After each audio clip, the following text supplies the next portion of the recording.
The unanimous declaration of the 13 United States of America, when in the course of human events it becomes necessary for one people to dissolve the political bands which have connected them with another and to assume among the powers of the earth the separate and equal station to which the laws of nature and of nature's God entitle them. A decent respect to the opinions of mankind requires that they should declare the causes which impel them to the separation. We hold these truths to be self-evident, that all men are created equal, that they are endowed by their Creator with certain unalienable rights, that among these are life, liberty and the pursuit of happiness. That to secure these rights, governments are instituted among men, deriving their just powers from the consent of the governed, that whenever any form of government becomes destructive of these ends, it is the right of the people to alter or to abolish it, and to institute new government, laying its foundation on such principles and organizing its powers in such form, as to them shall seem most likely to affect their safety and happiness.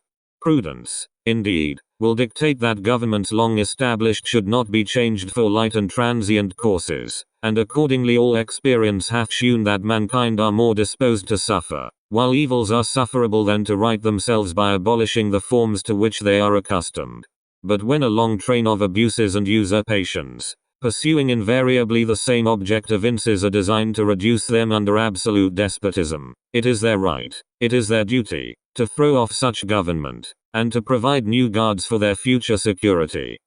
Such has been the patient sufferance of these colonies, and such is now the necessity which constrains them to alter their former systems of government. The history of the present King of Great Britain is a history of repeated injuries and usurpations, all having in direct object the establishment of an absolute tyranny over these states. To prove this, let facts be submitted to a candid world. He has refused his assent to laws, the most wholesome and necessary for the public good. He has forbidden his governors to pass laws of immediate and pressing importance, unless suspended in their operation till his assent should be obtained, and when so suspended, he has utterly neglected to attend to them. He has refused to pass other laws for the accommodation of large districts of people, unless those people would relinquish the right of representation in the legislature, a right inestimable to them and formidable to tyrants only. He has called together legislative bodies at places unusual, uncomfortable, and distant from the depository of their public records, for the sole purpose of fatiguing them into compliance with his measures.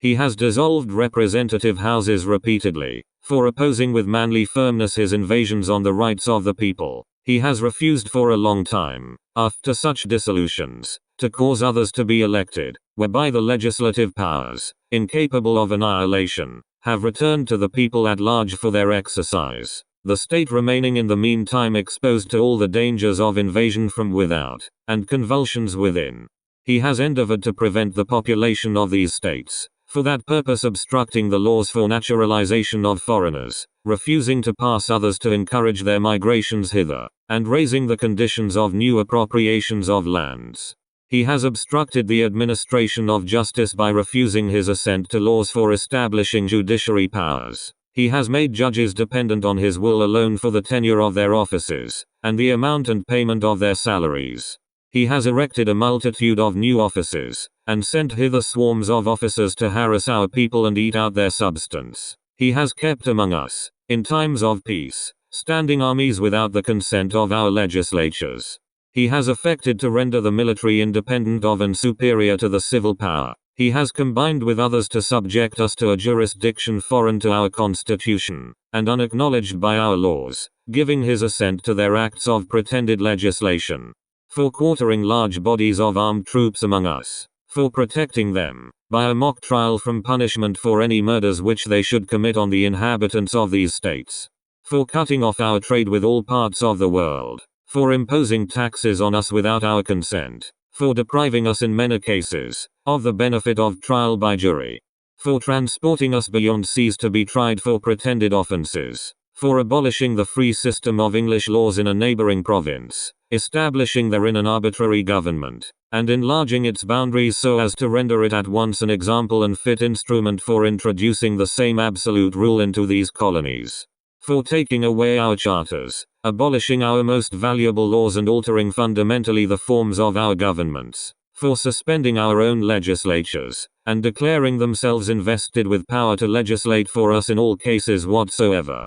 He has abdicated government here, by declaring us out of his protection and waging war against us. He has plundered our seas, ravaged our coasts, burnt our towns, and destroyed the lives of our people. He is at this time transporting large armies of foreign mercenaries to complete the works of death, desolation, and tyranny, already begun with circumstances of cruelty and perfidy scarcely paralleled in the most barbarous ages, and totally unworthy the head of a civilized nation. He has constrained our fellow citizens taken captive on the high seas to bear arms against their country, to become the executioners of their friends and brethren, or to fall themselves by their hands. He has excited domestic insurrections amongst us, and has endeavored to bring on the inhabitants of our frontiers, the merciless Indian savages whose known rule of warfare is an undistinguished destruction of all ages, sexes and conditions. In every stage of these oppressions we have petitioned for redress in the most humble terms. Our repeated petitions have been answered only by repeated injury.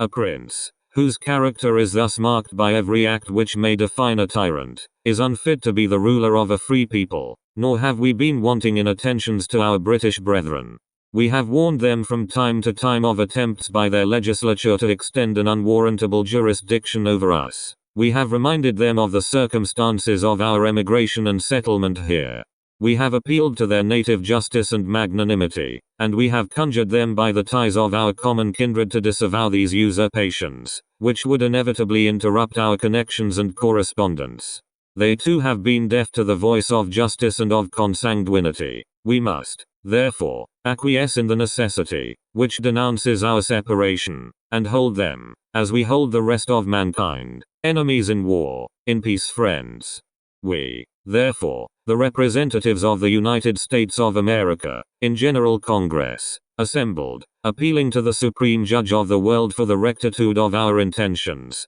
do, in the name, and by authority of the good people of these colonies, solemnly publish and declare, that these united colonies are, and of right ought to be free and independent states, that they are absolved from all allegiance to the British Crown, and that all political connection between them and the state of Great Britain, is and ought to be totally dissolved, and that as free and independent states, they have full power to levy war, conclude peace, contract alliances, establish commerce, and to do all other acts and things which independent states may of right do. And for the support of this declaration, with a firm reliance on the protection of divine providence, we mutually pledge to each other our lives, our fortunes, and our sacred honor.